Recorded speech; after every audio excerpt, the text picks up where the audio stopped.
What's happening, guys? Happy Wednesday, and welcome to the Dynasty WarZone, the People's Dynasty podcast. On this week's show, we're going to be sharing with you the results of our rookie drafts, not mock drafts, not pretend drafts, not like conversation in a vacuum, but things that this man and I have actually put in play. Now, I know him as Jerry Sinclair, but you know him better as the man of the hour and the man with the power. Jerry Sinclair, how the hell you been, man? I am fantastic. What do you mean? I mean, this is rookie draft season. I got stuff going on. Even as we are sitting here talking, I have a lobby up here on my left side. So if I get too close to the camera and you get a good look at these nose hairs, it's because I am trying to figure out a trade for James Cook. Should he potentially fall? So hopefully they are not watching this right now. Otherwise, they know the plan that is coming. How are you, my friend? Oh, there's going to be a lot of James Cook talk on tonight's show. A lot of rookie talk in general, just things that we've learned, players that we've invested a lot in personally. We're going to talk James Cook. We're going to talk running back versus RB late in the first. We're going to do a lot. But before we do, just want to thank you guys for the support over on YouTube. Seeing people continue to join the channel. I know a lot of people go to YouTube for shorter content. As soon as one of us gets a chance, we're both pretty busy. Jerry is getting ready to relocate. About what, 8 hours away from home? Yeah, a little bit more. 8 to 10 hours, and Yeah, I'm wrapping up. it's like straight west, but which is good. It's like, dude, you live in Detroit. It's like southwest from where you're at, like 10 hours. I see. I thought that too, but I looked, and it's almost like I have to go a little south of Lake Michigan, but then it almost looks like a straight line on Google Maps from a national view. It's weird. You know, Iowa is sneaky north in this country. Yeah. Like when you think of like northern states, you think of Minnesota, Yeah, right. North Dakota. But yeah, Iowa is sneaky up there as far as it relates to the north. But that's Jerry. I'm wrapping up my busy season at work. But again, the support on YouTube has been tremendous, as well as on iTunes. We had a tremendous week last week, Jerry, of downloads and support across all of our shows, whether it was the Dynasty WarZone, Dynasty War Games. I think low-key, the sneaky, not say the best, but the show that I really enjoy is the Rookie Rundown. Dallas does a great job with the rookie content. He keeps it a little bit shorter, and I think that's a really fun podcast to listen to. That usually drops on Mondays. This past Monday, he did some IDP love. Can't forget our redraft brother, Kyle, dropping it on Thursday. So 4 days a week, Monday through Thursday, of great stuff, and we really appreciate it. But Jerry, before we get into the content, you sent me a tweet this week.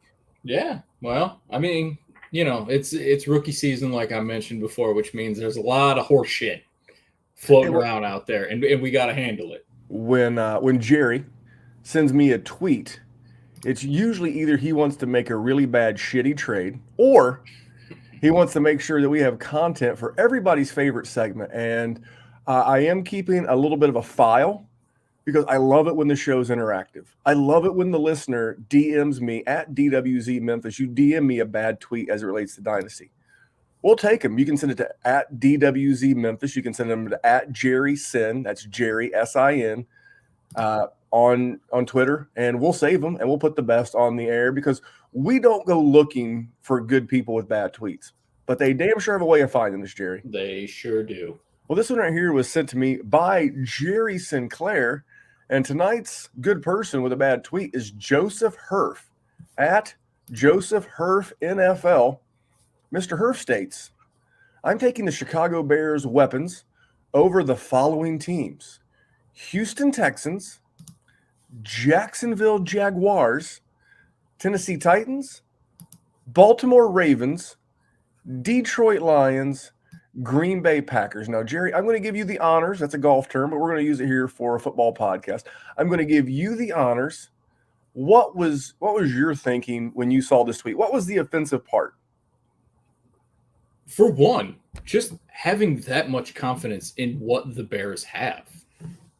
In what world are you living in, and what have your eyeballs seen? Randy specifically, if you see somebody that has a prospect as their profile picture on Twitter and then they're tweeting some fluff about them, probably don't take it serious because they're way too, overconsumed in that person. And this person is a Bears fan. And I get it. You want to troll a little bit because you took a shot at the Lions and you took a shot at the Packers and a bunch of other teams. What do the Bears have? Randy, let me ask you that question. You're a person who's good at fantasy sports. What do they have that makes your nipples get harder? Well, when you sent me this, let me go to the beginning. When you sent me this, I read it and I paused for a second, and my initial reaction, as always,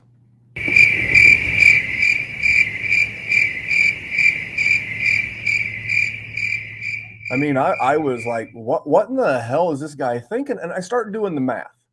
First thing I go to look at is I go to his profile page. Now, if you go to Mr. Hurf's profile, let's make sure and tell you what Mr. Hurf does. Now, he's at Joseph Hurf NFL, content creator at Bears Goggles On, co-host Fireside Bears, graduate of Illinois State, Justin Fields, QB1, we are so back. So what I realized is this is not an analyst. This is a fanalist. What in the hell was he supposed to say? I don't know Mr. Hurf. He's got a blue check mark. So good for him. Congratulations. But I just so forget the Bears for a second, okay? With the Houston Texans, I got Brandon Cooks, who is one of the most undervalued assets in Dynasty and fantasy in general, for that matter. You've got John Mechie, and not a whole lot else. So I'm going to give that the leg up over the Bears. Tennessee, not too bad because they've got Robert Woods, and then he did go back and retract Tennessee because he forgot about Robert Woods. They got Treylon Berks, so they have a first-round pick and a proven veteran in Robert Woods, plus a former Pro Bowler at tight end now in Austin Hooper. So I'm going to give the leg up to Tennessee. Jacksonville, serviceable veteran Marvin Jones. You've got overpaid Christian Kirk, Laviska Shenault. So that's the one I may give him. The Ravens, I'll listen to the Ravens. You got Rashad Bateman, who is yet to score a touchdown in the NFL, if memory serves correctly. Mark Andrews, but Mark Andrews trumps everything on the Bears. So I'm going to go Ravens. Lions, TJ Hawkinson, better than any Bear. Amon-Ra St. Brown. You just drafted my boy Jamison Williams. DJ Chark. DeAndre Swift out of the backfield. Green Bay Packers, again, another close one with Robert Tonyan and Lazard and Sam. But you've got Equanimous St. Brown. You've got Cole Kmet. You've got Darnell Mooney and 37-year-old Velus Jones. What the hell are you thinking, man? That's what I thought. I went through the rosters. I did the math in my head real quick. I'm like, this is terrible. I mean, maybe you put the Bears ahead of the Packers. Maybe you put the Bears ahead of the Jaguars. But that's it. Yeah, that's sort of where I was too. You know, what was that? You know, I'm a big Marvel fan. You know, Killmonger. Is this your king? Who's your king? Darnell Mooney? 5th-round guy? Speedster? That's your king? That's your ace? That's who you're going to? He's the worst, best receiver on any of these teams. I mean, it made me close to I was honestly flabbergasted. Could not believe it. Yeah, you're killing me too right now with that mouse clicking. By the way, well, sorry, I told you I was. It's because it's right next to the mic. I'm trying to make a trade, and they keep picking while I'm trying to offer. But they're not see, this is live. This is why you watch the YouTube feed. I may or may not edit this out of the podcast, but yeah, man, I'm sorry, Joseph. This is a horrible take. You know, this maybe is what the Bears fans tune into, but this is terrible. You know, I don't want to go to a content creator who lies to me for the sake of clicks, downloads, making me feel better.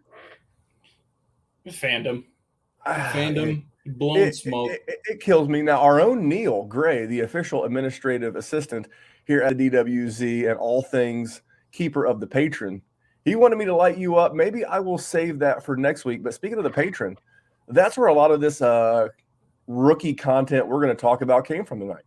Patreon. How have your patron drafts been? We're going to talk about them here in a second. Juicy for the most part. Pretty diverse. We're going to get into it.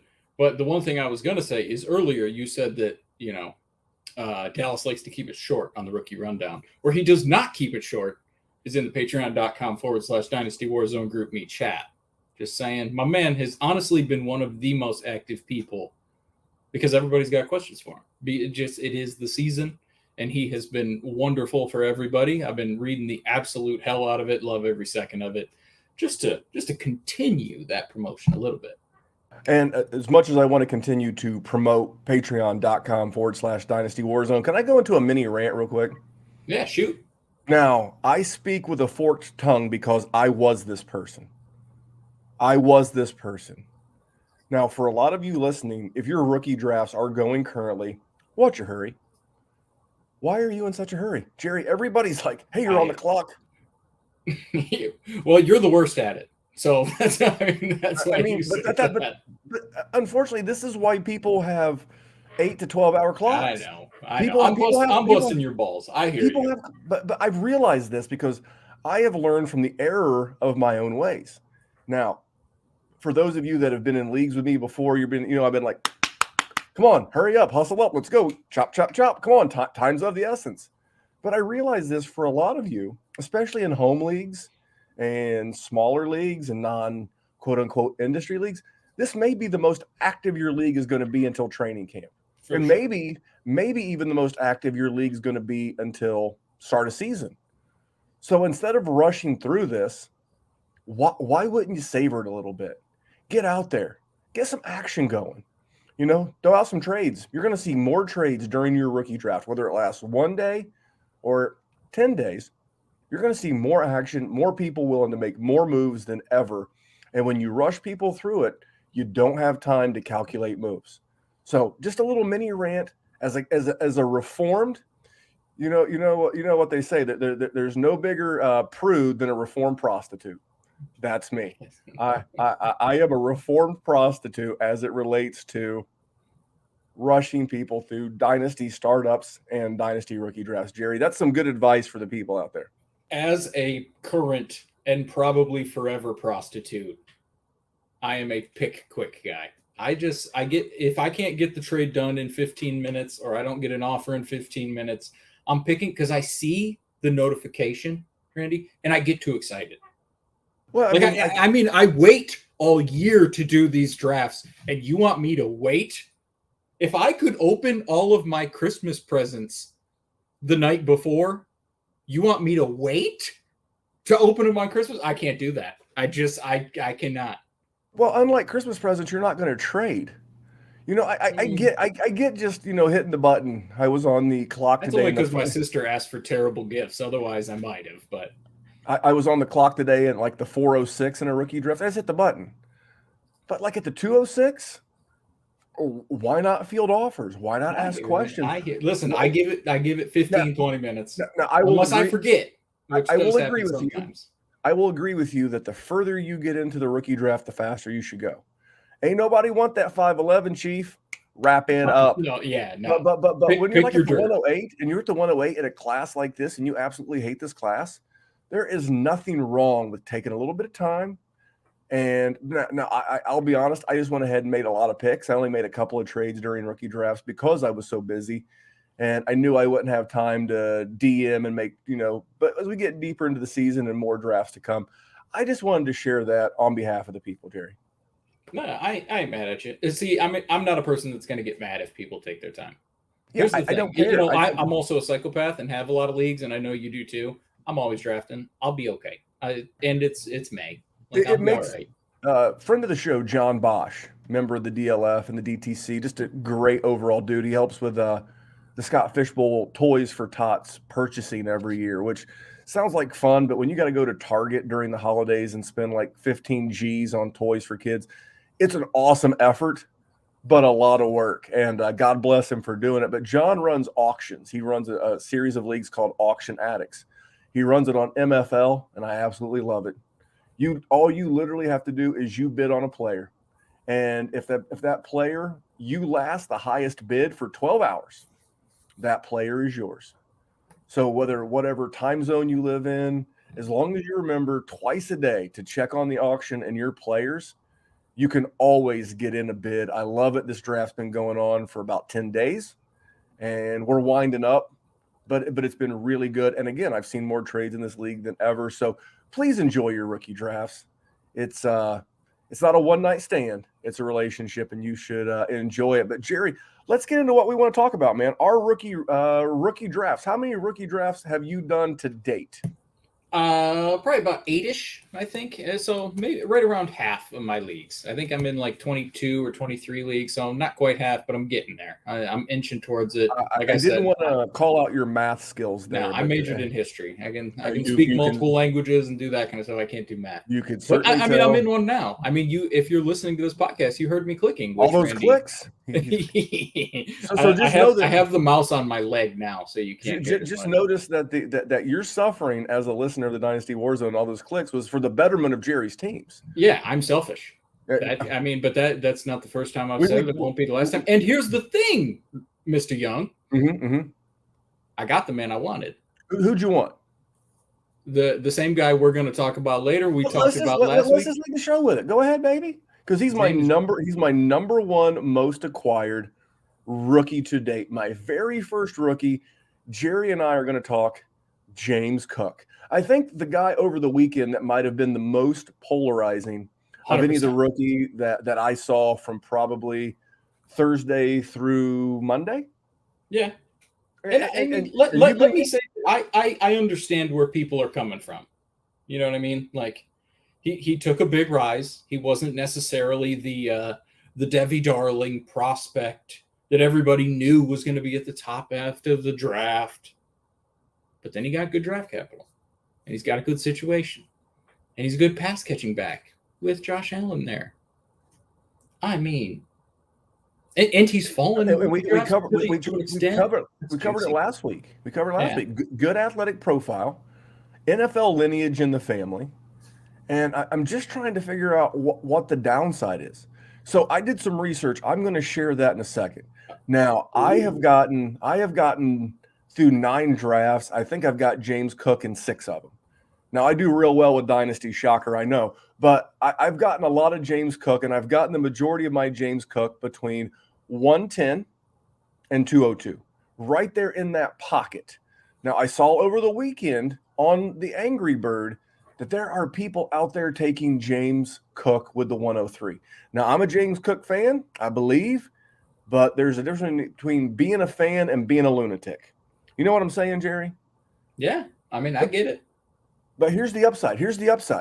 There is no wide receiver, none, 0.0, less than 0 wide receivers that you're going to take in that pocket of picks, whether it's Christian Watson, whether it's Skye Moore, no matter who it is, that is going to give you that much equity that quick. I drafted James Cook, let's say 111 on average, 111 in a lot of leagues, okay? If people are paying the 103, the 105 for James Cook, I've literally gotten a half a round of equity out of James Cook in a week, and I've not done nothing. I've sat here, and this is why I'm always going to lean running back. It's why in the second round, we'll talk about Amir White here in a minute, I'm going to lean running back. Because in the third round, you know what I can do? I can drop my mouse like Jerry, or I can trade for Adam Thielen, or I can trade for the aforementioned Brandon Cooks, or I can trade for Tyler Lockett. You know why I like Tyler Lockett? A little side note. Why? Because he's still good at football. He's a nice little wide receiver 3 on a bad team that's going to be behind, throwing the ball a lot. And when, not if, but when Cleveland cuts Baker Mayfield, Seattle's the odds-on favorite to land Baker Mayfield. And if Baker Mayfield lands in Seattle, which wide receiver do you think Baker's going to best connect with his style of play? So those are the kind of guys that I can get late in rookie drafts with late seconds and early thirds, which is going to allow me to continue to invest in running backs. That's why. It's an equity play. I could literally cash out some of my James Cook roster shares right now, make a profit, never do anything, Jerry. Listen, I mean, I just took him at 205, which is silly. Absolutely, that's stealing. Silly. That's stealing. It's a contract league, which I ended up trading my 2023 first for him, but because of the contract, I probably wouldn't have done that normally. But I get him at 205 prices because it's a rookie draft, so you get locked into their pay scale. So I'm paying him $2 million a year, and I think our budget is probably like $200 million, and I'm paying him $2 million for the next 3 years. So I'll piss away a first round pick for that. But Randy, how high would you take him? Well, 108, 109, right? I mean, that's my cap. You wouldn't go in earlier? I would Yeah, not. I would. I don't think it's crazy. And it would depend I on think which there running are back. too many wide red flags with all of these wide receivers. I'm glad you said that. I'm glad I did some research. Okay, give me the research then. So I went back to 2017. Okay. And I took the range that I've been Which getting. might as well be a century in Dynasty fantasy football. Well, this is the whole thing. This is why people don't do as well as they think they do in rookie drafts, because they don't look at history. Yep. So let's go back to 2017. Are you ready? Yep. All right. In 2000, the 110, this is per Fantasy Football Calculator. Okay. I don't know that they're sponsored or working with the fantasy footballers, but their logo was on the site. Okay. Fantasy Football Calculator. David Njoku in 2017 was the 110. Deonta Foreman, the 111. Zay Jones, the 112. Juju Smith-Schuster, the 201. Kareem Hunt, the 202. Evan Ingram, the 203. This is in a 12-team format. Yep. So I see a +1 for the wide receivers in Juju and a +1 for the running backs in Kareem Hunt. Although at one point they were both probably going top 5 in a startup. That's fair. Let's sashay to the same range over in 2018. This is a big wide receiver year, by the way. Yep. The 110 was Calvin Ridley. I call that a hit. Ironically, in a 1 QB, which this format was, Baker Mayfield.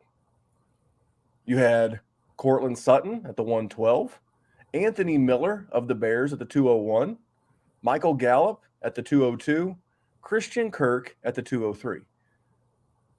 I think it's a mixed bag of wide receivers there. I think Calvin Ridley had the one monster year, and then all these other guys had one serviceable year. Is that fair? Yeah. All right, let's go to 2019. 2019, the 110 was Devin Singletary. The 11, Paris Campbell. The 12, TJ Hawkinson. The 201, Debo. The 202, Justice Hill. The 203, Hollywood Brown. Couple of busts, and people are just going to point to Debo in there because he had the great year last year, but then the 2 years before that weren't all that. Nope. This is a case of recency bias. Debo, big winner. Not necessarily. Devin Singletary, been an RB2, very usable flex. Let's move to 2020. Okay. The 110 was Jalen Reagor. The 111, Joe Burrow. The 112, T. Higgins. The 201, Brandon Ayuk.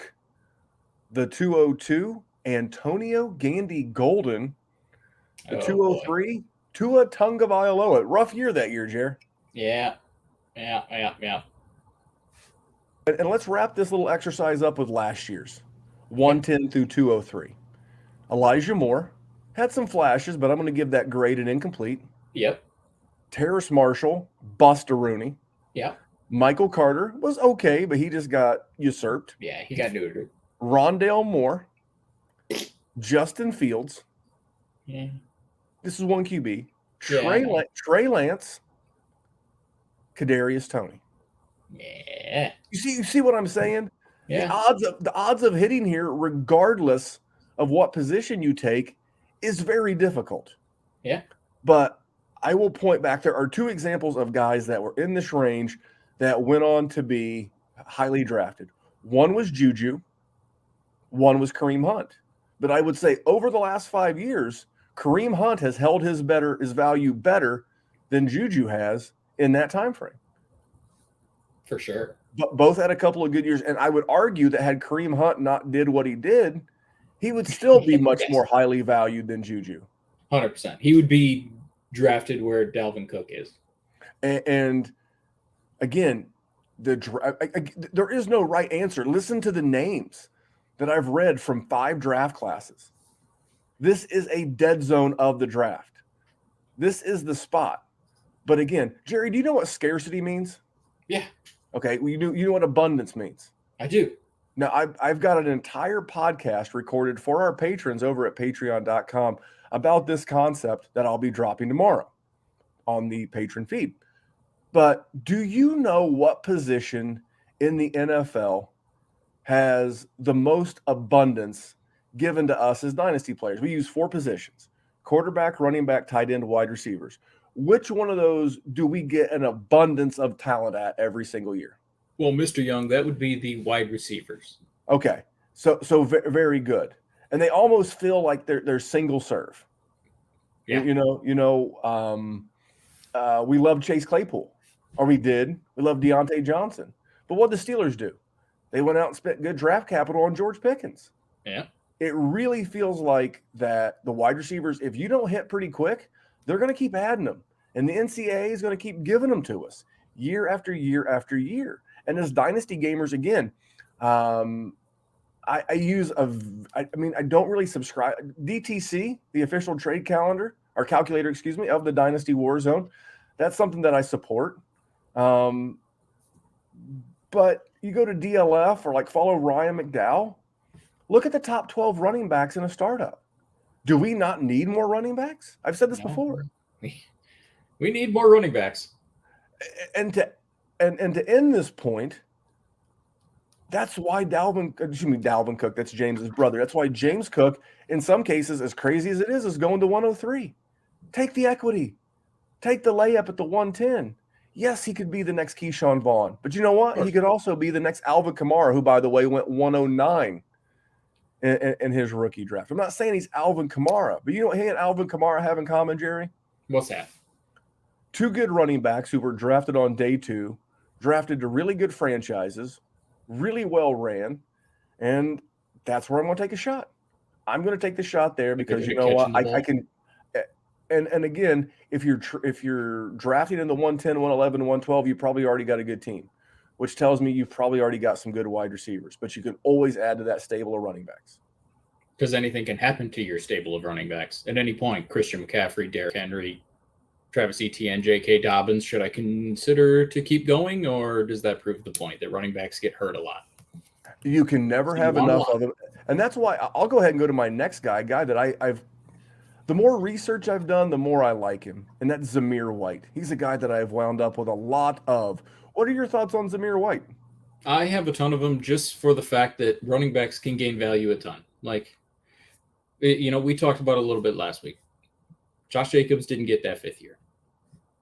This is a new regime. This is a new era in Las Vegas. Yeah, and I believe you said it last week that he was the first offensive player that they took, or the first skill position player that they took. Correct. They went out of their way to get him. So, I like taking a shot on him. I have quite a few shares myself. Again, listen when the NFL speaks. New regime. They gave Josh Jacobs. Now, I like Josh Jacobs, by the way. Me too. He has more than lived up to his first round dynasty draft out. He's had 2 RB1 seasons. He's had 2 top 12 at the position for a season at the running back position. That's 1 more than Joe Mixon, by the way. 1 more. He has done fine as a first round dynasty pick. But you know what? The GM gave him the middle finger when he said, "No, we're not picking up your 5th year option." And then they went to the other middle finger when they said, "Hey, you know what? We're going to." So we have like 5 picks. We got 5 picks. We're going to go with a guard, offensive line in Raiderville, always a little sketchy. So you know what? We're going to draft a guard. Oh, very next pick, running back, not wide receiver, not defensive back. They're pretty shitty in the backfield in the defensive secondary. Running back.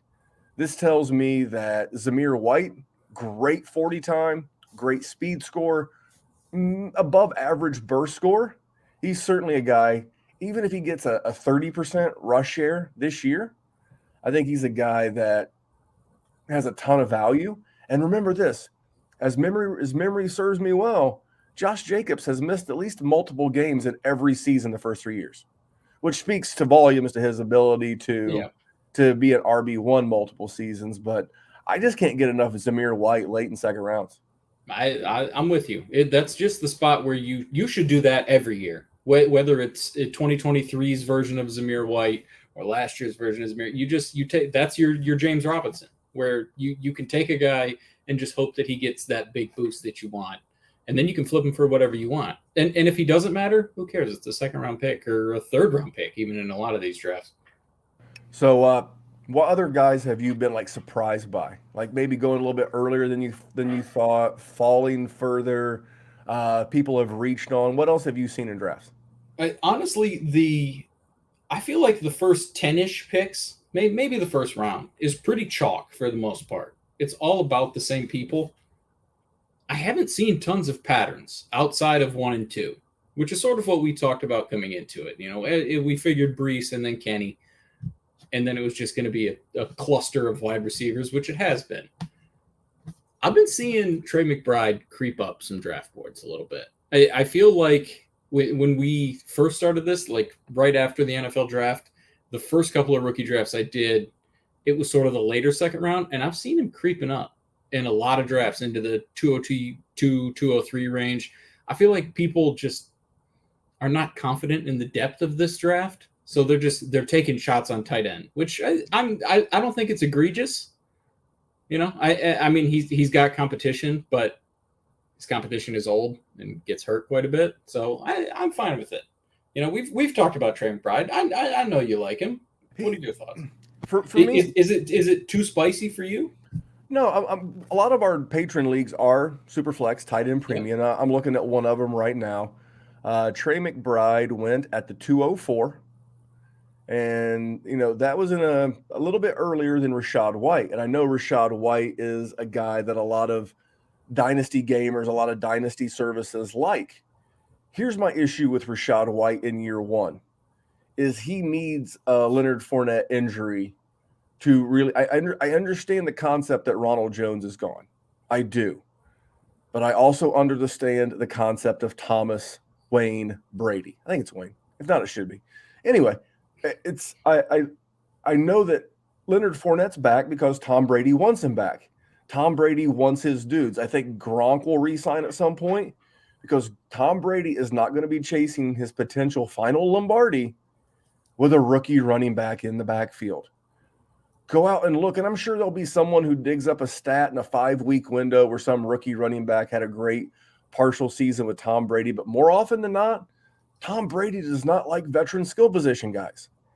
He does not like rookies. He wants vets. Yep. He wants veteran skill position guys. So I like the talent. I just didn't love the landing spot. I really didn't. Now, that's not to say that, yes, in a year, Rachaad White could take over for Leonard Fournette. You're right. But I also know that next year's running back class is really deep and really strong. And the odds of getting competition, if the right guy falls, makes me really nervous. So back to Trey McBride, perfect taxi stash. And if you have Zach Ertz in a tight end premium or a must-start 2 tight end, wonderful pick. An absolutely wonderful pick that really fits with what this offense wants to do. I'm a Trey McBride guy. I would have loved for him to land in Indy. But for me, this is a 3 tight end class. It's Dulcich, it's Woods, who landed with the Colts, Jelani Woods, and McBride. I could really care less about anybody else. I tend to feel the same. As far as Rachaad White goes, he's another guy you can just take those swings on. I'm not mad at anybody taking a shot on him because Leonard Fournette does get hurt. Leonard Fournette is 26 years old. He could absolutely end up in that situation. So I'm fine with that. And he's going in a pretty valuable spot for the most part. So I don't know if I have any of him personally, but that's just because I've sort of moved up from that sort of range and tried to get up a couple spots so I can get one of the first round guys. But I'm not mad at anybody for that. And to be fair, he's almost athletically a mirror image of Zamir White. Similar 40 score, both sub 4.5. Good speed score, excellent burst score for Rachaad White. They're both a little bit older than your traditional running back, but remember, this is still one of those final draft classes that still had some impact from COVID. Yeah. He potentially stayed an extra year because of COVID, so I'm not going to hold the age against him. Very good target share score in college, so a good receiver. They didn't bring Giovanni Bernard back, so there are things to like, but from a running back standpoint, outside of Breece Hall and Kenneth Walker. I think we've covered most of the big ones, but even then, late in the third round, is it Damian Pierce? Yeah. The guy from the Gators. Now, I think it was our friend Addison Hayes said, if he couldn't beat out LaMichael Pirine at Florida, what makes you think he can beat out Marlon Mack in Houston? Which, my bigger concern with Damian Pierce getting the start right away is the old stodgy head coach Lovie Smith. Yeah, I think that's fair too. I mean, but take shots on running backs too, because they can amount to, even if you don't like them. Jerry, there's a chance that they gain value immediately, and you can flip them immediately. I didn't have time to do that much research. I mean, I do have a real job, but I would. Yeah, I know it's the worst. But I would love to go back and look at the guys drafted around where Elijah Mitchell went last year, or even Khalil Herbert. All of these, not all of, but all of these running backs that we're mentioning, as high as James White, Rashad White, Zamir White, Barry. Oh wait, he doesn't play football. But all these guys, Dana White, all these guys that play running back, when you take that swing in the second, third, late first, fourth, that's a much better dart throw than the wide receiver. Although, were there any second, third round wide receivers that you fell in love with and you came away with a lot of shares of? I'm going to be honest. No, not really. So if you have them, go ahead. But that's just, like I said, I was trying to move up into the second, into the late first, or into that sort of, I mean, if you want to call like George Pickens, like if you like a 201, but not really, honestly. I did not have any love for this class, which I have not been quiet about, but my actions went with all of my words. I can assure you of that, because I really don't have tons of them. In the leagues that I do have third and fourth round picks, I've just been taking, either Jelani Woods, who I have a shitload of, and then the running backs, just hoping that they can gain some value.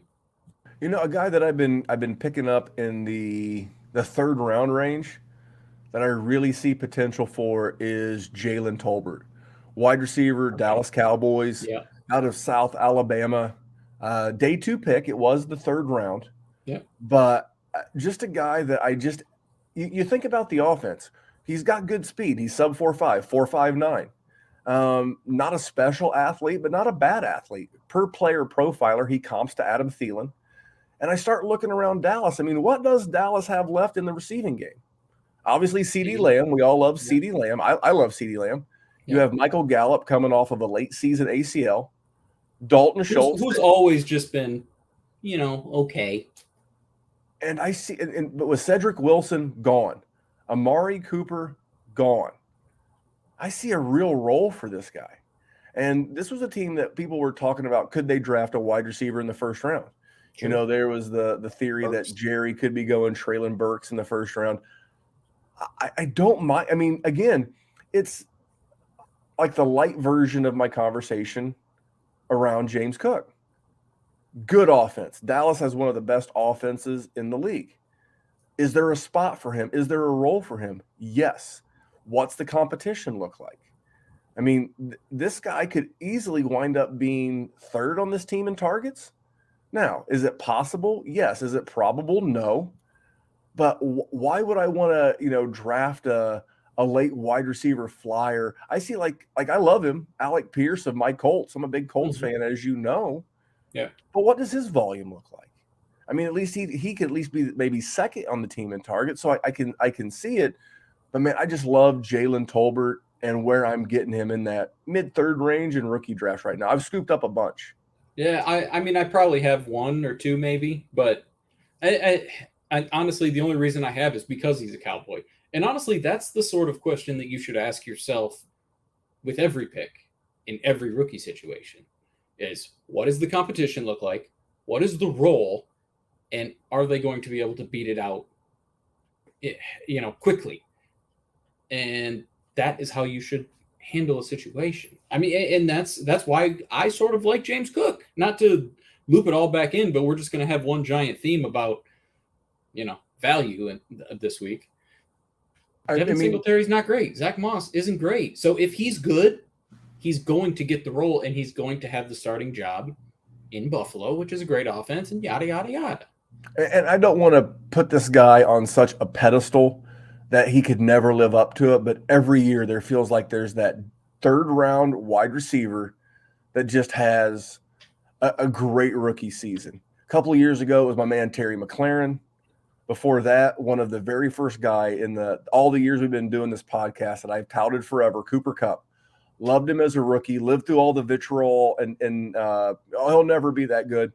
Again, I'm not saying Jalen Tolbert's Cooper Kupp or that he's Terry McLaurin, but he's a guy in that third round range that I absolutely love. I'm scooping up. Did it work last year when that guy for me was James Palmer? No, it did not. But you know what? I love third round wide receivers. First round, second round running back, third round wide receiver for me this year, it's Jalen Tolbert, Jerry. Cool with that. I ain't mad at you. You give me David Bell? Oh, sure, go ahead.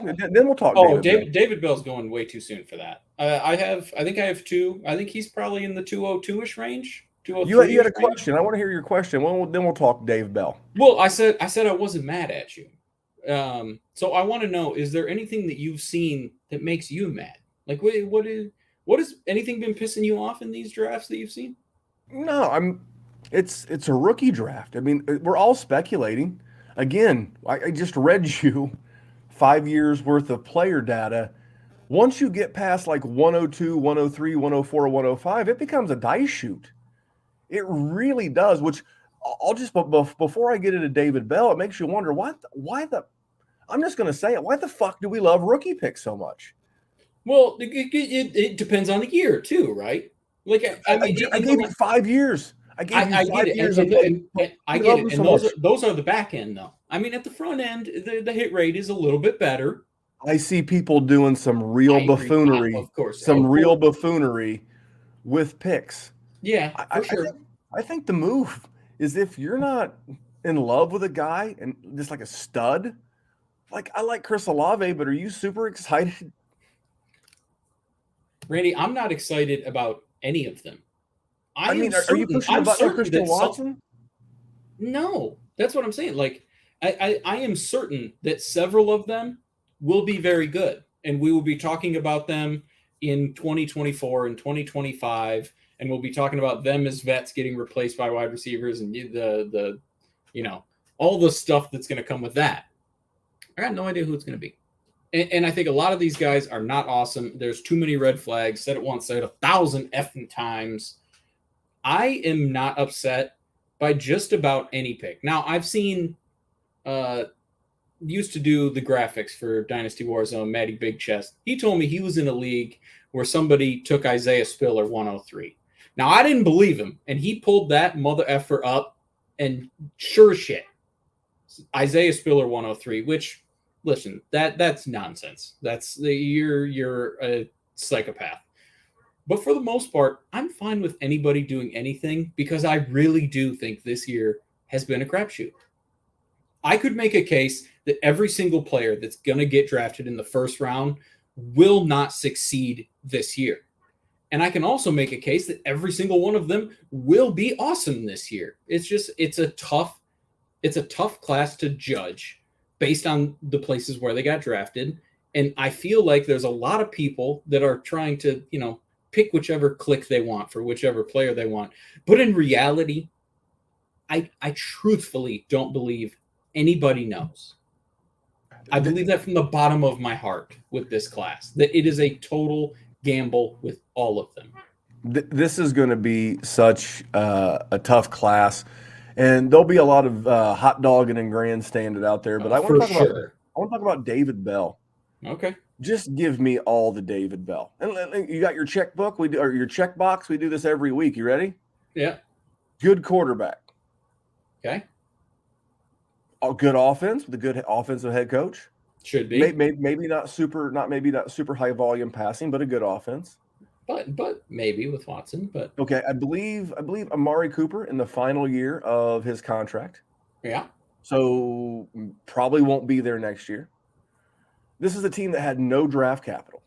When did they draft Mr. Bell? Pretty early. Was it their first pick?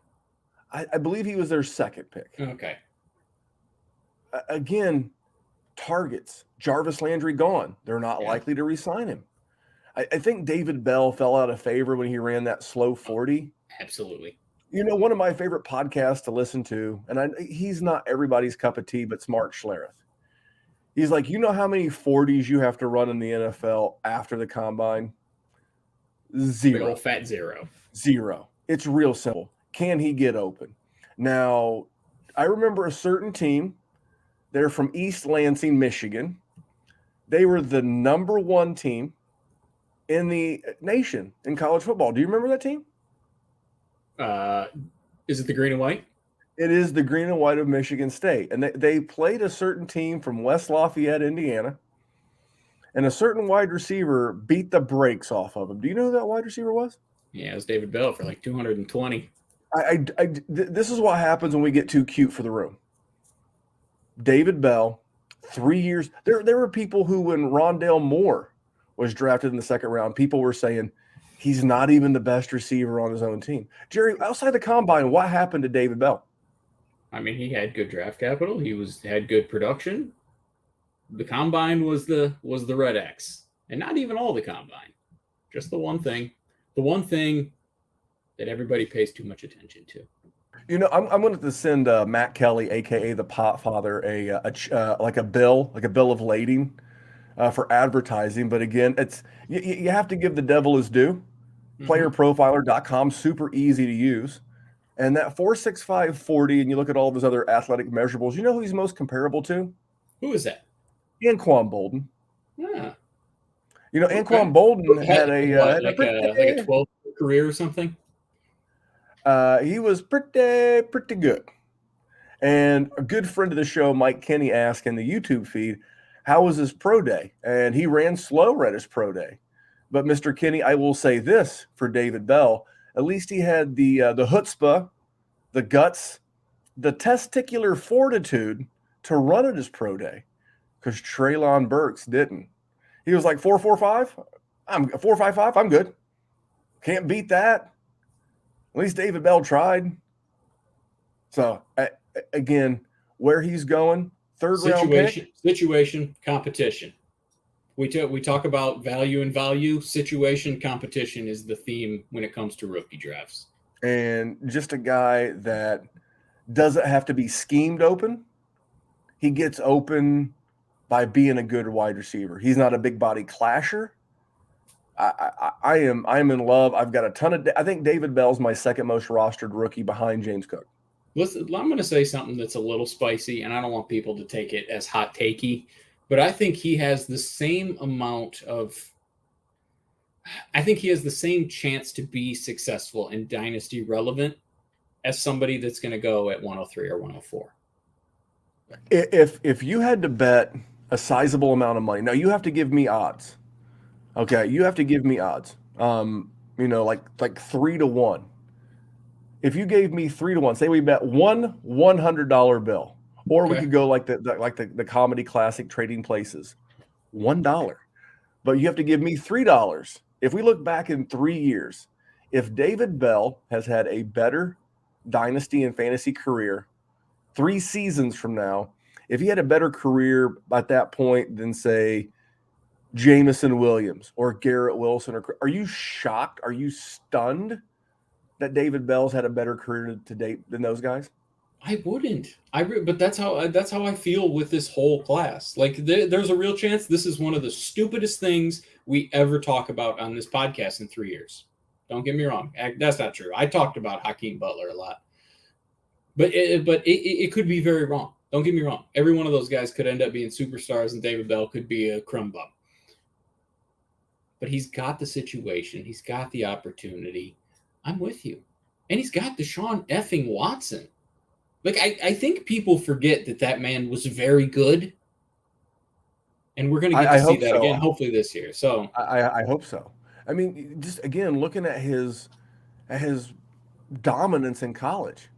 He broke out as a 19-year-old. He's coming to the NFL as a 21-year-old. I guess I've just seen this play out too many times before, where a guy is labeled slow or unathletic, and he comes in and just becomes an absolute star. Whether it's Keenan Allen, whether it's DeAndre Hopkins. Now I know those guys were drafted higher, than David Bell was, but you get my point. And I think Cleveland got a steal. And I think David Bell, now, had David Bell went to a loaded situation like Arizona, had he went to the LA Chargers, had he went to a spot where the wide receiver group was strong, then I probably wouldn't be as intrigued. Yes, of course. And I just think he plays the kind of game that's going to suit very well within that team, because you've got your field stretcher in Donovan Peoples-Jones. Yeah. You got a couple of tight ends, and then who else? I mean, are you worried about Anthony Schwartz? No. That's my point. That's my point, is I could see him fitting into that old Jarvis Landry role. And Jarvis Landry, as much as we didn't like him because he was boring, guy was a hell of a wide receiver too for a long-ass time. Yeah. Long time. All right, what else did you take away from rookie drafts? Like I said, it was pretty chalk the first round. Who's a person you don't have any of? Not Drake London. You're not allowed to say Drake London because we've talked a lot about him. My love or dislove for Drake London goes without saying. Jahan Dotson. Okay. And I get it. I get why you would. But we talk about target competition. There's not a lot. There is my man Terry McLaren. There's the return of Logan Thomas. There are the running backs. And then there's Jahan Dotson. So I could see a role. But I just ask myself, how is Riverboat Ron going to want to win football games? And I was never a big Jahan Dotson guy to begin with. The situation's bad. I may look back a year from now and be like, man, I totally whiffed on Jahan Dotson, but don't like the landing spot, don't like the quarterback. I mean, I used to like the quarterback, but, me and Carson are on the outs. Right. Just nothing really says push the button, Memphis, push the button. Who was your guy? So I have one share, but he's a person that a lot of people love. And I'm scared to death. And it's Skye Moore. I get that you go to Kansas City. I mean, you get Patrick Mahomes, and that's a wonderful thing, especially at the time when Tyreek Hill leaves. He's just little. He's gone against MAC competition. He didn't really break out until this past year. He got draft capital. He got a good spot. So I understand why people are taking him, and he became a darling. He was definitely a Twitter darling for a couple of weeks there. You know what my issue is with Skye Moore, and you just kind of touched on it. Yeah. And people get zero credit because they act too smart for their own good. Of course. We all like Skye Moore. I like Skye Moore. Yeah. The week that you had to work, and Cody Carpentier, again from Roto Underworld, Matt, that bill is in the mail. Pay it. And I had Cody on from Roto Underworld, and he and I talked about that situation. I don't get it, Jerry. I mean, I understand why you take it. It scares me a little bit. I mean, he's a sub 200-pound guy, 5'10". Like, I don't know. But I wanted him on my Colts. I wanted Skye Moore on my Colts. We wanted him in Pittsburgh. He got the QB. Why is that a problem? But what is the second round draft capital? Why? Here's what happened. I invented this, by the way. I am 100 taking credit for this term within the dynasty and fantasy space. When you put fatigue on the end of something, because I stole that from another genre of podcast, by the way, but I brought it here, you sons of bitches. But anyway, where you have Zeke Elliott fatigue. Yeah. We do at this point. You have Mike Evans fatigue. You don't want to win with these boring old veterans because they're boring and old. You would rather be in the middle with a new hotness than win with the really good player. There is, after 4 years, there is a Kansas City Chiefs fatigue. We're tired of them being good. We're tired of them winning. We're tired of them kicking everyone's ass. And we don't want to see the Chiefs be successful. And therefore, even though he was a guy we all liked in Dynasty coming into the NFL draft, I think Skye Moore is being unfairly lumped in with Kansas City Chiefs fatigue. We're so burnt out. It's the same reason why Patrick Mahomes, he's fallen to number 2 in QB Superflex rankings across the board, wherever you get him. He's my 2.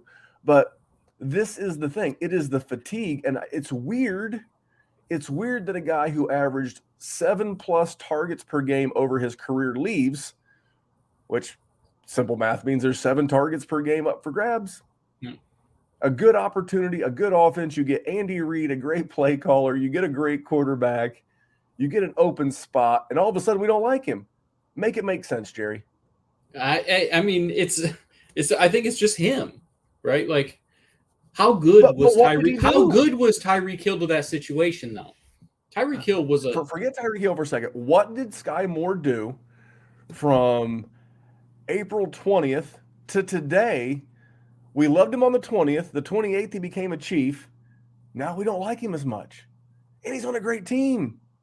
Well, listen, I was a little skeptical going in, so it's not fair because I'm not a huge fan of overhyping him. The problem is where people are taking him to, because this is anywhere from a 106-ish to a 111 guy, and he's just there's just things I am worried about. I have one share. I think I took him at 108, which I knew it was a risk when I took it, but I wanted to have one in case I was wrong.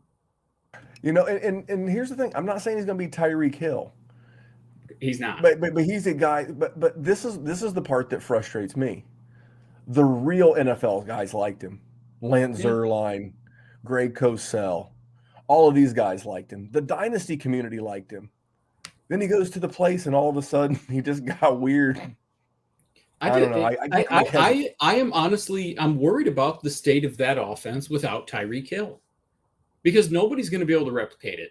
I know why they drafted Mecole Hardman, but get the F out of here. Like, if you want to give me a size, if you were a Skye Moore detractor before the draft, then I will hear you be a Skye Moore detractor now. Yes, I have no problem with that. But this is where I want the listener to be very careful. This is the flip-flop nature of the Dynasty services. And I understand that Jerry and I try to have a little bit more of an advanced, nuanced show, because a lot of the big boys, footballers, ESPN, they're starting to do more Dynasty content. It's great. That's your missionary position. Jerry and I are into that weird, exotic stuff. Can I get a hey now? But hey. but that's where you have to be real careful of where you get your Dynasty content. If someone flip-flopped on Skye Moore pre-draft to post-draft, they need to explain to you why. And if they can't, they're probably yanking on you. And let me say this. While I was a little bit skeptical going in, I've taken him much higher than I expected to because of the situation, just simply based on the fact that he went to Kansas City and there is an opening. There is a 0% chance I would have taken him in the first round if he didn't land in such a conducive spot like he did. But that said, still worries me. You know, where I saw him going initially was in the same range I'm taking James Cook. I can appreciate that he's a Kansas City Chief. Yep. I can tell you that I liked him before the draft. But if I'm standing there looking at the draft button and Skye Moore and James Cook are both on the board and it's the 110, 111, I'm hitting James Cook every single time. That's why I've only got one Skye Moore. I only didn't do that once, and it was so I could take Skye Moore the one time. I like to diversify. And I can tell you another spot. spot. Financial taught me that. Let's say you weren't like me and you weren't winning a lot of leagues or getting a lot of second places in a lot of leagues, but maybe you traded for that 110, 111, 112. Yeah. I can understand there, whereas a rebuilding, non-contending team, that even though you have that contender's pick, the running back may not be the best move for you. I can totally dig that.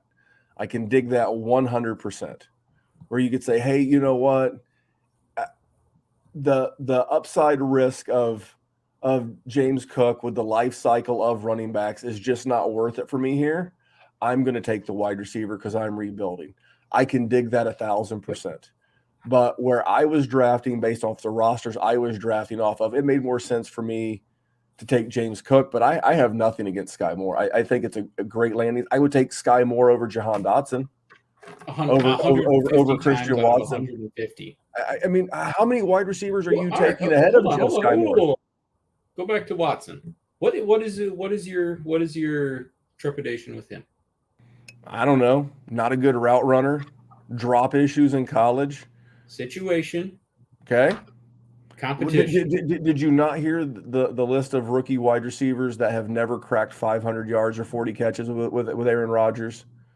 Including some all-time greats like Devontae Adams and some all-time really goods and Jordy Nelson and the like. But there was also Hall of Fame options on the other side of them too. There is not now. You tell me if this sentence makes sense. Go ahead. Poor route runner with drop issues has successful rookie campaign with quarterback who has never given a rookie more than 45 receptions and more than 500 yards. And that quarterback is Aaron Rodgers, who values precision and reliable wide receivers. I agree. Here's So the thing. why would I value him? The organization trades up to the number 34 pick that has Aaron Rodgers at the quarterback, and the competition is Allen Lazard. Did Aaron Rodgers? No, Aaron Rodgers doesn't have shit to do with the picking of that team. That I don't have shit to do with Christian Watson. You see this? Aaron Rodgers. I get it. Aaron Rodgers determines how this offense goes. Aaron Rodgers has to throw it to Christian Watson. You know what? Because the alternative is Allen motherfucking Lazard, who isn't worth a wet fart. Well, I trust any wide receiver in Green Bay as much as I trust a wet fart in white pants. Which is fair. In white pants, Jerry. White pants. It's fair. After a night of drinking, too. It's what I'm saying. I get it, but like, as far as where you're going to take a best situation is Christian Watson, as far as a wide receiver is concerned. Disagree 100%. There's no what. Where are we going? Jameson Williams, Chris Olave, Jared Goff with Amon-Ra and T.J. Hawkinson. Amon-Ra doesn't bother me. The only thing that bothers me about Jameson. Jared Goff's just going to forget that he threw 8 times for 90 yards 7 straight times in a row. No way. I'm not saying he's going to forget, but how many guys are you taking ahead of Christian Watson? Because for me, it's a bunch. Listen, certainly 3. They're all running backs, but George Pickens or Christian Watson? I've switched hit. Honestly, I've switched hit in my drafts. I've had the option to take both. I've taken. You have both. to pick one now, Jerry. We're just Christian talking in a Watson. vacuum. Christian Watson. You're wrong. You're sorry. Better quarterback, less competition. You know what? The quarterback is better. The situation's not. And there's better. less competition. The historical data says this is a horrible pick. The historical data says that his skill set does not match what the quarterback does.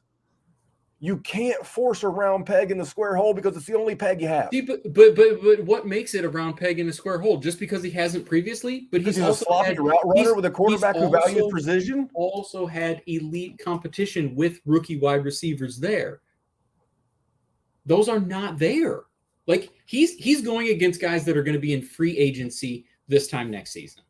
And I see those being the guys like Robert Tonyan coming off the ACL, Allen Lazard. Like you're going to take 30-year-old Robert Tonyan off of ACL?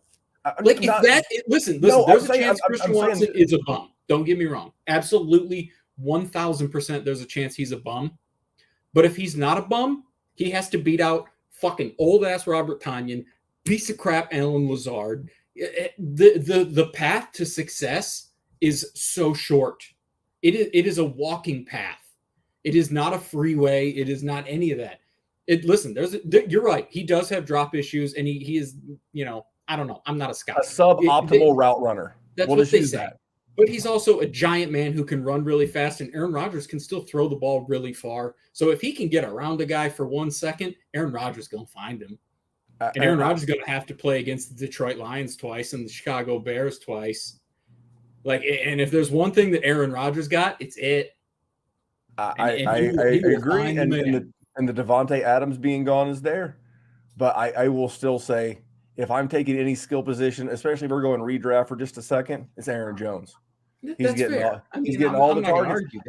And when Green Bay's up, you just said Green Bay is going to be up a lot, right?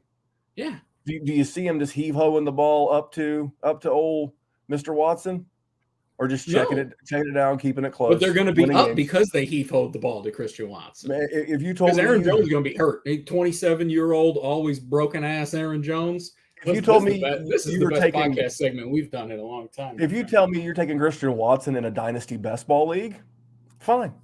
No problem, because he might win you a week. Like I don't understand. I don't understand the argument of not taking some shots on him. Like you're really going to push the submit lineup button with Christian Watson. I got to rely on Zach Wilson growing as a quarterback, and he has Elijah Moore there. Even though they just drafted a running back, even though they already had a running back and they have a defensive-minded coach, so like I'm thinking that's going to be a conducive spot. I don't like Garrett Wilson scares the absolute shit out of me. Chris Olave, I got to rely on Michael Thomas not showing up. Like there are so many red flags with every single one of them. I feel like not taking a shot on Christian Watson is crazy. Like I'm not saying like overwhelmingly take him at 104, but at like 110, you got to take him over those guys every once in a while. But your only argument is opportunity. Nothing about his game and nothing about his quarterback's game says these two are going to be a fit. I don't think he's that bad. Like I'm not going to come out here and talk about his route running because there's a 0% chance I'm ever scouting any player because I'm not qualified to.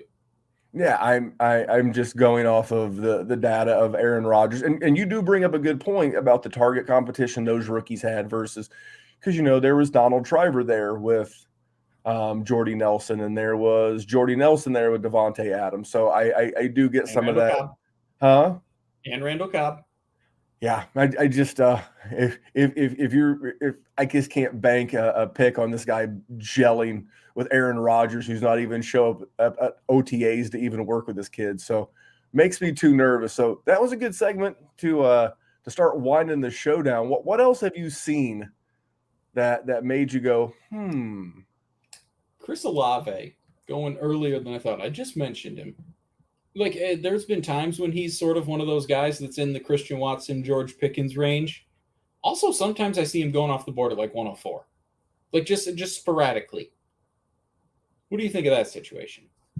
And that was who again? Chris Olave. I don't know. I like Chris Olave. Now there's a guy who kind of fits more in with his quarterback. I agree. I think the Chris Olave, Jameis Winston connection is pretty good. By the way, Jameis Winston, low key, 2-year super flex asset, because you know what they gave up for Chris Olave? The total math on it. Mm-mm. 1 first, a second, 2 thirds, and I believe a 5th. That's what the math ended up being when they did the initial trade for the pick with Philadelphia, and with the trade up in the first round to get to 111 to get him. Gross. So if you're Mickey Loomis, which you're Mickey Loomis, you've got a pretty good track record there in New Orleans, but you need this guy to be good. For sure. And he's only really competing with Michael Thomas, and is Michael Thomas still Michael Thomas? Time will tell. But to get back to your question, the 104 is too high. Yeah, well, but if I'm in that weird window of, and I think it is weird to be quite honest, in that 104 through 108, I've not drafted there a lot. I haven't either. But that's where I've diversified. I got a Jameis Williamson share here. I've got a Chris Olave share there. I've got a Treylon Berks here, but I do not have any Drake London anywhere. I got one. That was 0. You are an exquisite Dr. Seuss author. I will not eat him. I will not draft him on a train. I will not draft Drake London on a plane. I will not draft him on a boat. I will not draft him with a goat. I will not draft him with green eggs and ham. I will not draft him. Sam, I am. There will be no Drake London. I got one. I got one just to diversify, but a lot of 103s. And what am I missing? I don't know. Like I can't rely on Marcus Mariota, and I think Kyle Pitts is the better player, and he just doesn't profile to what the modern NFL wide receiver that's succeeding is. So I don't really get it. I'm with you. I took one because I can be wrong, which is why I like to diversify and I like to take a person. I think I took him at 104. It was a good team, and I had the 101, and I traded back and got a little bit of extra juice. And I went, okay, we'll take it. No, because here's the thing. We could be having this conversation a year from now. Calvin Ridley gets reinstated. 100%. Kyle Pitts takes another step, and he's the third option for a team with a rookie QB. and you want me to push the button at the 103 or the 104, get the hell out of here. I hear you. And I've seen a lot of 103s, a lot of 103s, 102s too. And I cannot condone that. I would love to do a poll of the people who have pulled the trigger on Drake in that range.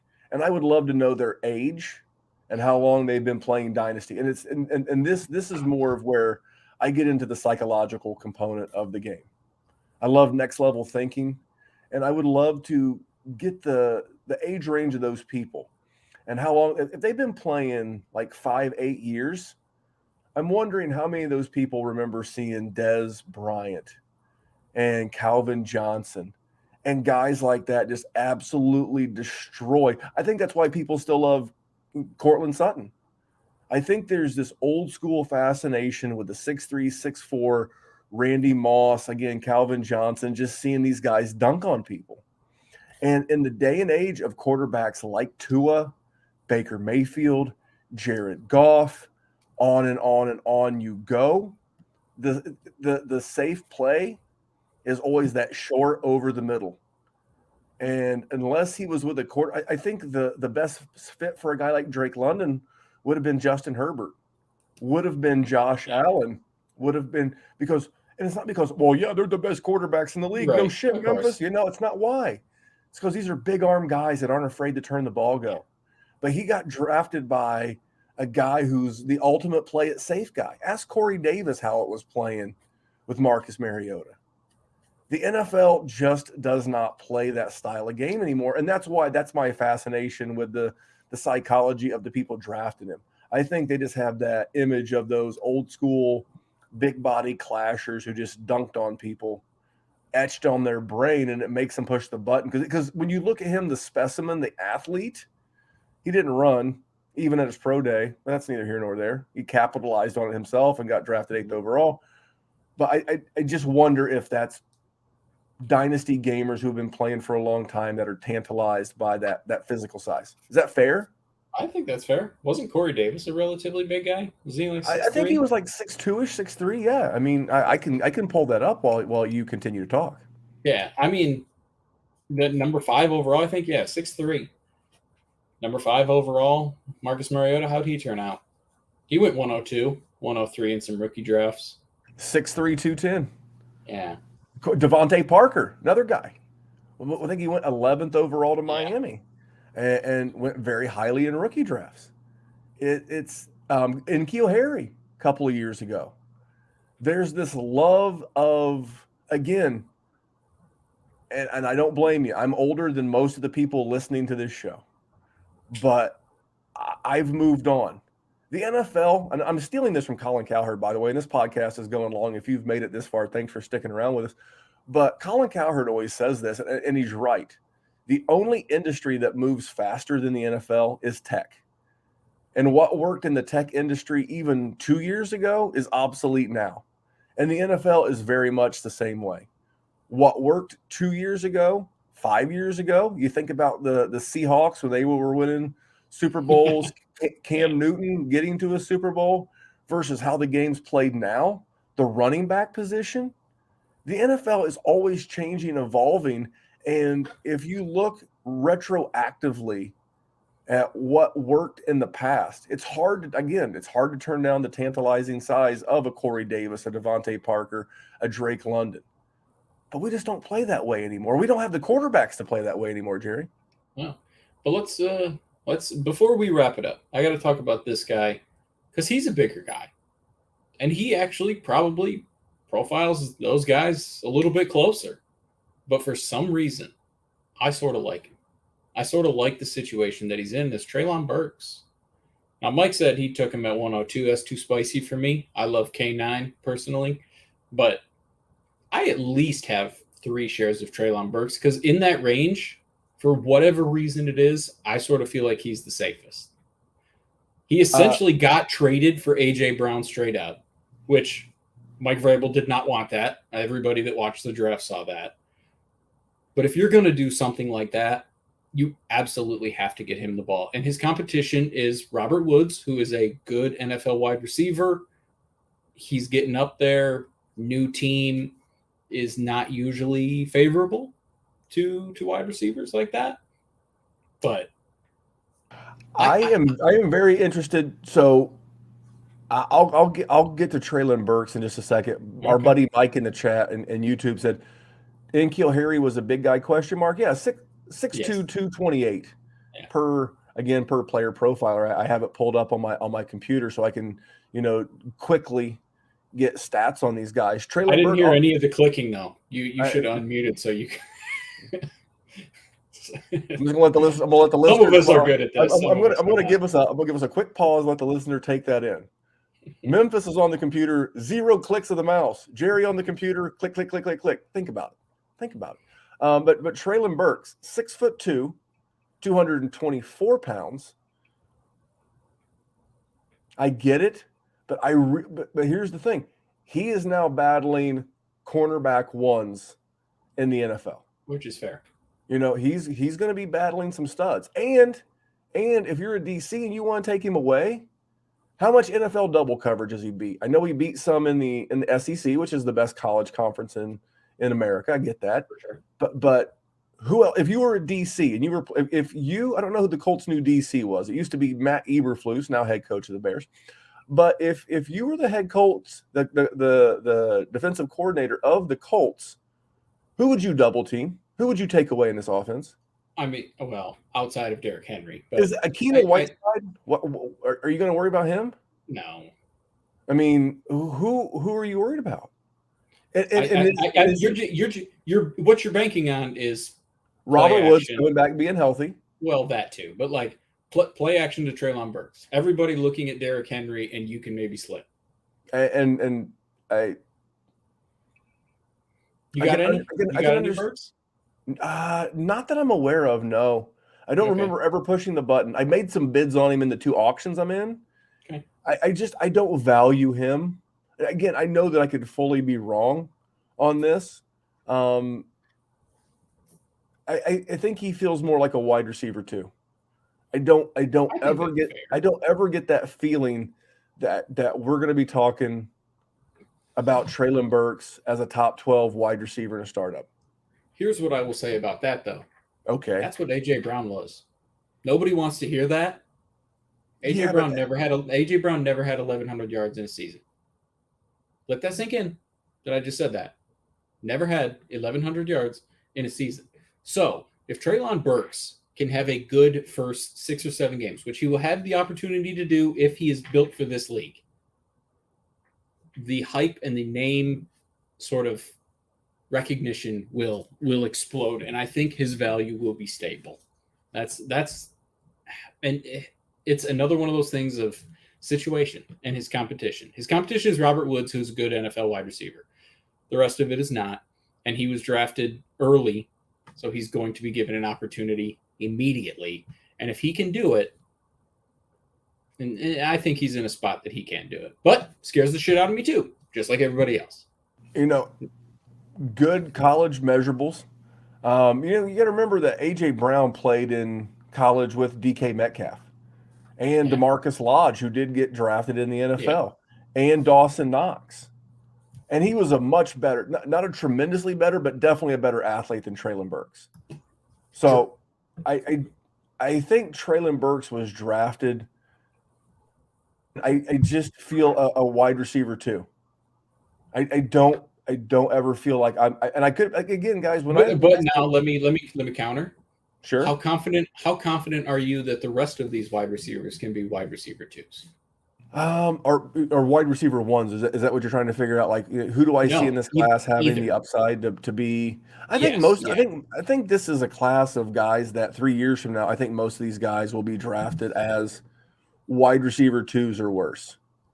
I think we're closer to worse than we are to wide receiver 2s. I think there are 2 guys. And in fairness, part of it has to do with the pedigree of their college program, because people, I call it the Ohio State deference. People are always going to give the Ohio State, the Alabama, they're always going to give that guy a break. Yeah, because it's the Curtis Samuel corollary. People still talk about Curtis Samuel going into year 5. Yeah. He went to Ohio State. People, again, Paris Campbell. Paris Campbell. People cannot get that memory of Saturday afternoons on the couch watching this guy dominate. They just cannot shake it. So I think if there were two guys that had the ability in this class to be wide receiver ones in 2 years, top 12 Dynasty wide receivers, I think the two are Jamison Williams, and I think the other one's Garrett Wilson. See, I think Jamison Williams as well.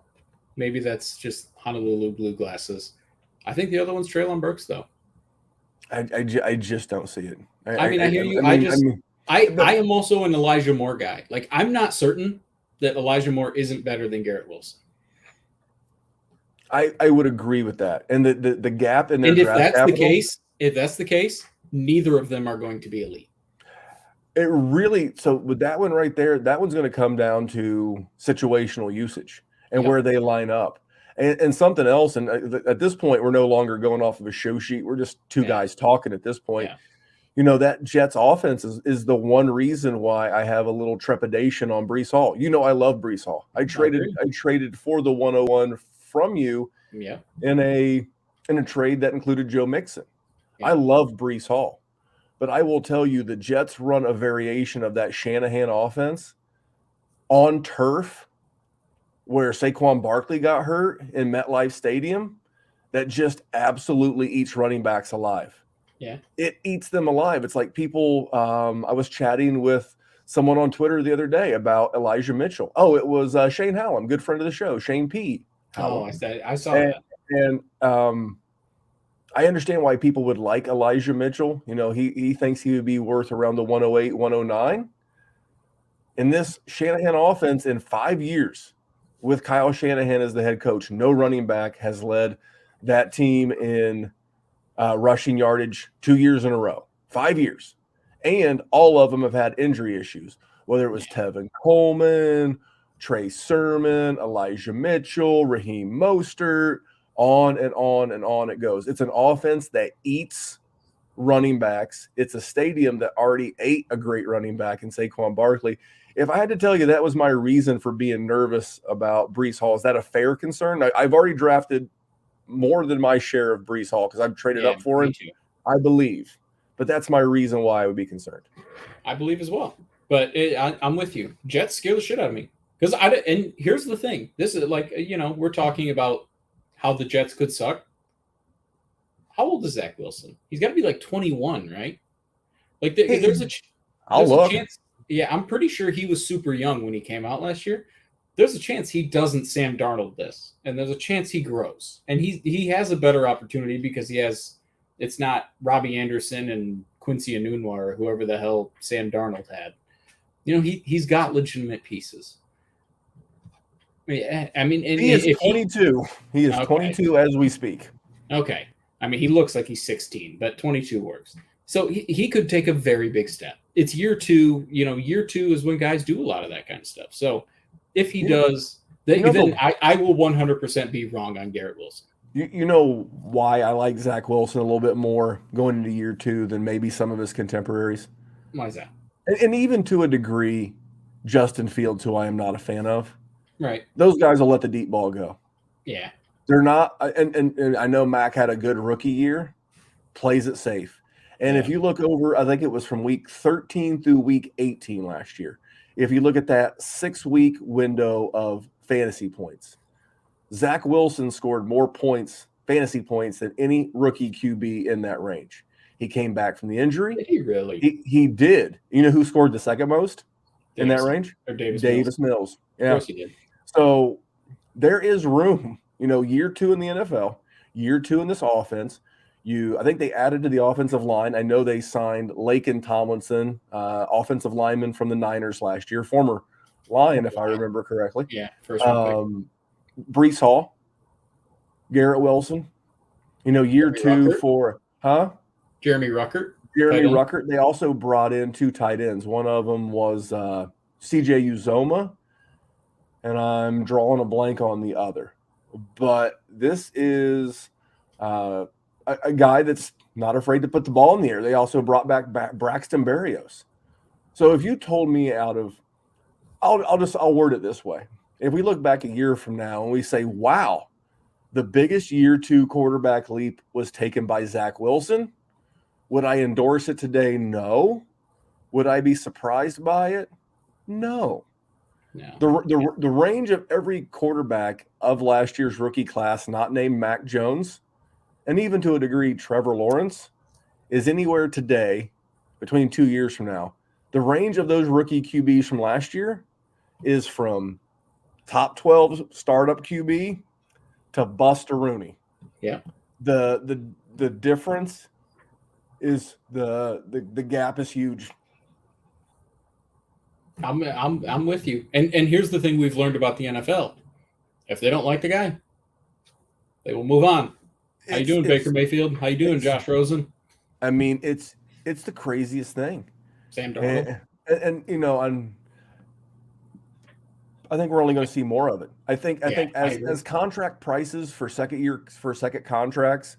Thank you to Mike in the chat. It was Tyler Conklin. They brought in CJ Uzoma and Tyler Conklin, and then drafted Jeremy Ruckert. There's your dynasty taxi stash right there, and two QB.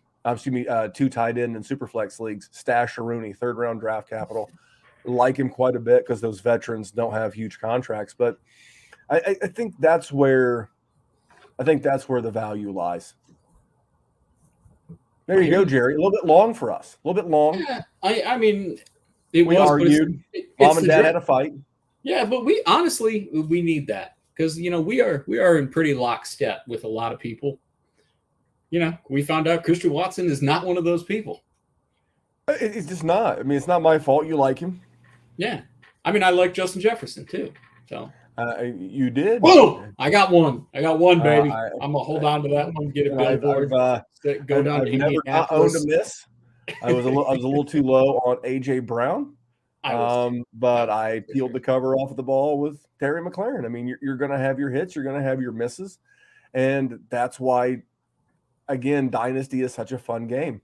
It is, but that's why you can't get so butthurt. Can we? How about we end it on this before we talk about my buddy Matt over Hate Brain Goods? How about we end it on this? It doesn't make a difference who you take after the 103, in my opinion. I don't need to give you permission because hopefully you're adult if you're a minor. I'm glad you're playing Dynasty. Be careful on the internet. People are weird. But if you draft anybody after the 103, after the 102, because it's got to be Breece Hall, it's got to be Kenneth Walker, you draft who you want. Because the odds of that guy hitting, what about Chris Olave? I don't care. Draft who you want. Draft who your research has led you to believe is the best player. Because in this draft, more than any other, the odds of getting it right go way down after the 102. How many people in your leagues, Jerry, did they say, this pick's on the board? Yeah, and how many people actually traded up to get the 106? None. Nobody. I mean, if you wanted to send me the 106, I'll give you a 20-23 second because I don't even want to push the button. I just don't even want to push the button. That's how ugly this draft is. But if you're on the clock with the 106 and you want to draft James Cook, go for it. You want to draft Christian Watson, go for it. If your process and your research has led you to believe that's your guy, do it. Do not believe anybody who tells you that there's a right or a wrong answer. You know why? Because they have no idea. Because those are the same people that promoted Jalen Reagor, right? Like there was 102, 103s for Jalen Reagor, and me telling you that Hakeem Butler was good, and there's those every single year, and no year. I mean, listen, we've played this game for a long time, not as long as others, but there has never been Harry went consensus. Nkeel motherfucking Harry went consensus in 2019 over DK Metcalf and AJ Brown. Consensus. Corey Davis over Christian McCaffrey, Dalvin Cook, Leonard Fournette. John Ross over Alvin Kamara. Okay. OJ Howard over Alvin Kamara. Ronald Jones over DJ Moore. Kerryon Johnson over DJ Moore. Anyone who tells you they know definitively how these guys are going to turn out are wrong. They're wrong. If they did, they'd be the most successful dynasty entity in the world. So always check us out here at the Dynasty WarZone. Listen to our buddies over at the DTC, the Dynasty Happy Hour. My buddy Cody Carpentier, great point of reference. So many good people do this.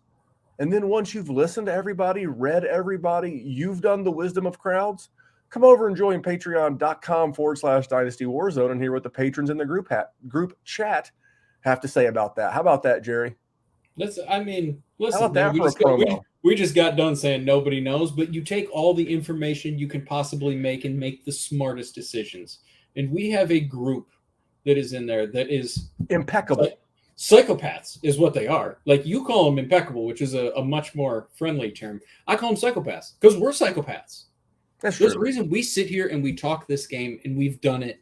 And we study for years. And do the research. And we watch the combine and we watch the drafts and we do everything because we all love this game. And if you're listening to this podcast on May 10th, you absolutely effing love this game too. Well, unless you're Mama Sinclair, then you just like seeing her baby boy's face. Hi, Mommy, love you. Your mom don't even watch this show. But anyway, we're going to get out of here. I can feel it. We're going to get out of here. We're going to tell you about Hate Brand Goods. If you're into Psychopaths, they're doing a special Friday the 13th drop. It's a Halloween flavor drop. It's a slasher, in honor of Friday the 13th. They did this a while ago with Nightmare on Elm Street themed stuff. And when I say Halloween, I mean like Michael Myers, not like pumpkins and whatnot. But if you're into slasher flicks, small batch stuff that's really cool, set a timer to get there. This stuff will sell out. They did a May the 4th drop with a certain green Star Wars character. It literally sold out in 19 minutes. I pissed around, didn't even get one myself. So if you're into small batch stuff that's unique, that you're not going to walk into Dick's or Academy or whatever and walk out with, go to Hate Brand Goods. Go to HVIII.com. And if you see anything you like, including this drop on Thursday, use promo code Memphis. They have the coffee mug, Kick Today in the Dick, and so much more. And you're supporting a small business guy and fellow podcaster. So head over to thehviii.com or check out their app in both the Apple and Google Play app stores and support the show. Check out patreon.com/Dynasty WarZone. Jerry and I will be back here next week. Maybe we'll be arguing. Maybe there'll be a guest. We'll be talking rookies. We'll probably do rookies through the month of May. It's fair. Then we'll get into some team breakdowns and what it looks like going into training camp. Sound good? God, it sounds so great. Can't wait. We're going to have some rookie mini camp. Like if the NFL wanted to charge me like $10 a month, like just for the month of, like May and June for like rookie mini camp and stuff like that, we're like, are you a golf guy at all? Not a ton. I'm not, but I have a coworker who's a huge golf guy, and he buys like the Masters live stream pass or whatever, and he can literally go from like golf hole to hole to hole, and he can watch any group anytime, and like he pays for this. NFL, if you're listening, I would pay for that. You could literally go from camp to camp to camp, and you could watch these guys like in shorts and t-shirts throwing footballs. I take my money. Yep. I give you. I'd pay up for it. Jerry would too. 100%. You're welcome. We're making the rich richer, Jerry. That's what we do. We're making your dynasty rosters richer. We're making the NFL richer. I mean, we're here just giving away $1 million ideas, but we'll be back next week. But on behalf of that man, his name is Gerald J. Sinclair. You can follow him at JerrySinDWZ. You can follow me at DWZ Memphis and follow the show everywhere at Dynasty, except TikTok. Because one day we'll get a TikTok. But as of today, May 10th, fuck TikTok. And on behalf of Jerry, I am Memphis. Have a great week. We'll see you back here next week for more Dynasty goodness. Thanks, guys.